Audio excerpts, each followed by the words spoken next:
Amaranantsika ny resaka baolina kitra dia ho an'ny kanina orange izany ho an'ny katita kely izay karakarain'ny Ligue Analamanga sy ny orange etsy amin'ny kianja be Mahamasina izay mifanandrifindrindra amin'ny fandehanan'ny fiadinan'ny tompontakan'ny Afrika ny Guinée Équatoriale amin'izao fotoana izao. Fantatra ary ireo ekipa valo hiatrika ny ampahavadalana amin'ny faran'ny herinandro.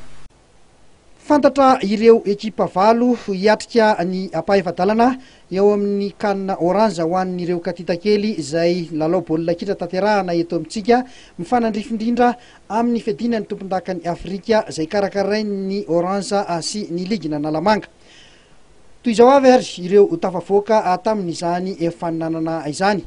Ao ny vondrona A dia tafita ny Guinée Équatoriale na ny Barea kely sy Gabon na ny firaisana fahaefatra vondrona A.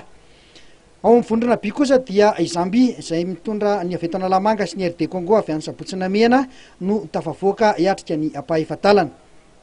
Ao amin'ny vondrona C dia Algérie avy eo amin'ny firaisana fahatelo sy ny Sud-Afrika amin'ny avy any Andrefany Arivo no tafavoaka amin'izany ampahavadalana izany. Ary eo amin'ny vondrona D dia i Cameroun izay amin'ny firaisana fahaefatra B sy ny Guinée Conakry avy eo amin'ny firaisana fahaenina no tafita amin'izany ampahavadalana izany. Ambaran zareo mpikarakara avy eo amin'ny orange fa afa-po zareo amin'ny fizotra ity faninanana ity. Je voudrais féliciter la Ligue et son président, parce qu'effectivement l'organisation est remarquable. Jusqu'à présent, il n'y a eu absolument aucun problème. J'ai l'impression que les enfants, tous les joueurs prennent beaucoup de plaisir.